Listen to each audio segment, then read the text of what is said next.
An important concern for overnight hikers is getting good sleep on the trail. It's not as easy as it sounds. You'd think that after a long day of hiking you'd fall right to sleep. But the unfamiliar environment, different temperatures, muscle soreness, and a host of other factors can disrupt your normal sleep patterns. If you're new to backpacking, you might think that getting your sleep system perfect is the starting point. I think there's more to it. Which overnight shelter option you use has a dramatic impact on what you need for sleeping. In part 1 of this series, I'll look at shelter options. In part 2, I'll talk about the actual sleeping gear. The most popular portable shelters are tents and hammocks. Trailside shelters, those wooden structures found on some trails such as in the eastern US, are another common option. There's also tarps and bivy sacks, but I have no experience with them, so I won't be discussing them today. I've used both tents and hammocks on long hikes. I own a Zpacks Duplex trekking pole tent, a Black Diamond freestanding tent, and a Hennessey Asymmetrical Explorer backpacking hammock.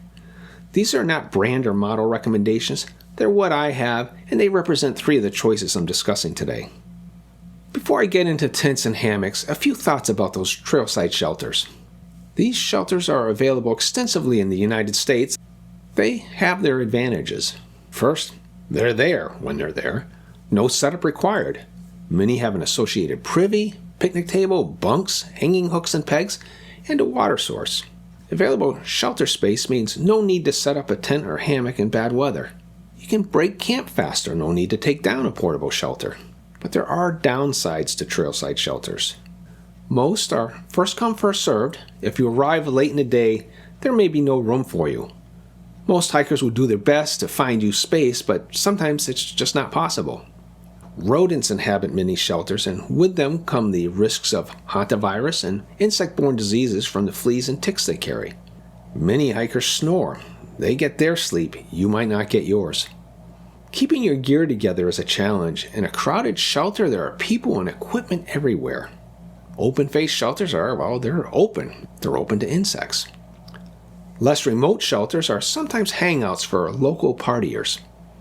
Here are some things I do when using a trailside shelter, at least when I can. I take a wall spot, keeping my gear between me and that wall. Everything goes in my backpack except what I'll need during the night, such as my headlamp, camp shoes, and water bottle.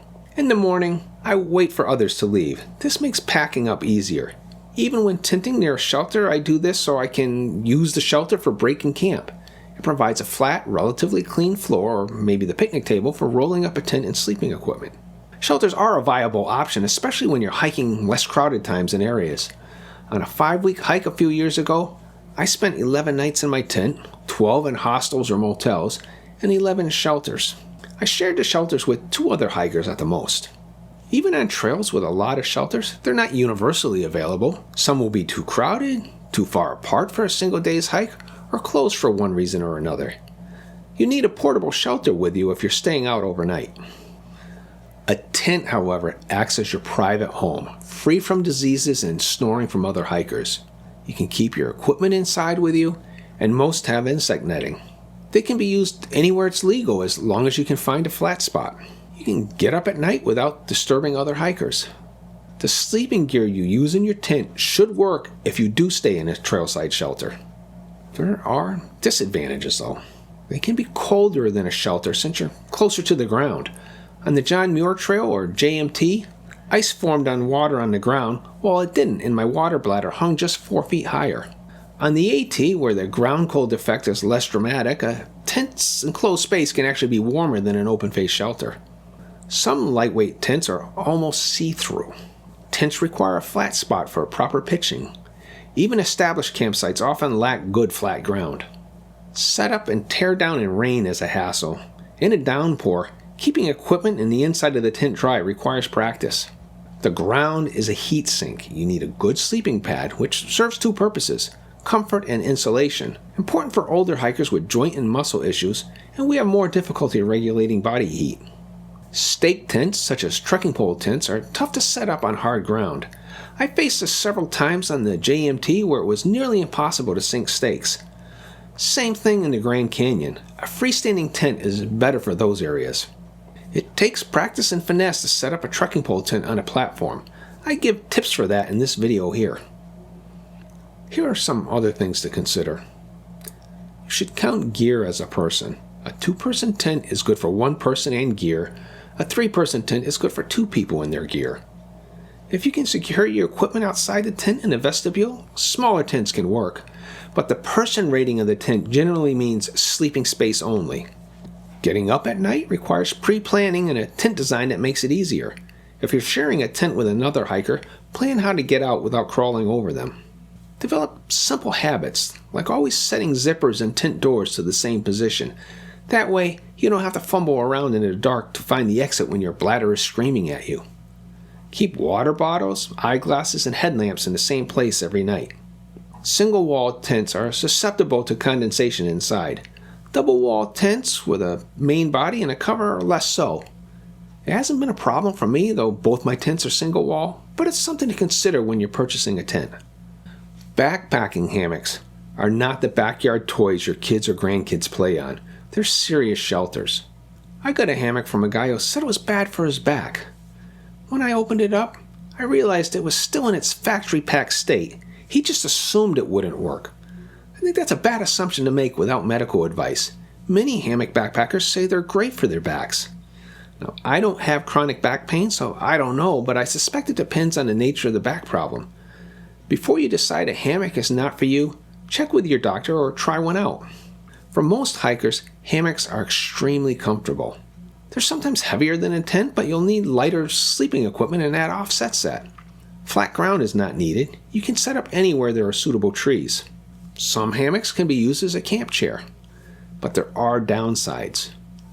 They're usable in limited areas. On the JMT, for example, many campsites are above tree line or on open granite where hammocks simply aren't viable. Other sites there have trees, but I didn't evaluate them when I was out there for hammock use, so I can't say for sure they'd work. Committing to a hammock as your only shelter on a trail like that is a significant gamble. You'd need to research each specific campsite in advance and have a backup plan. In the parts of the Grand Canyon where I've hiked, especially on the plateau, there were no places to hang them. They do require insulation. My first hammock outing was in Maine, high up compared to the surrounding area, though only at 3,000 feet or 900 meters. I nearly froze when the wind whipped through the campground. I then remembered my backpack had a rubber insulated pad in it for structural support and for use in just this situation. Once I put that under me, it made all the difference, and I spent the night in comfort while my friend shivered through it.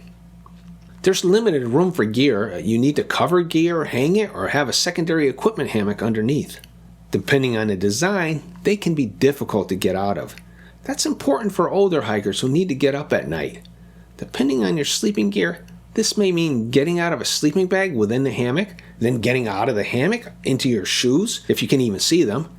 It's surprisingly difficult. Balance, core strength, and flexibility all come into play. Finding suitable trees, even in heavily forested areas, is not easy. They grow them wild in the backcountry, but as with the perfect bear hanging tree, reality can be harsh. Finding the right trees is a skill you need to develop. Your sleeping gear with a hammock is usually unsuitable for use in a trailside shelter. Once you commit to a hammock, it's typically your choice for the entire trip. As an example, a father and his son arrived at a shelter I was in, but they didn't stay there despite the pouring rain. They had hammocks and no pads suitable for sleeping on a wooden floor. If you can do it without inconveniencing others, hang it over a tent platform. It's much easier and cleaner.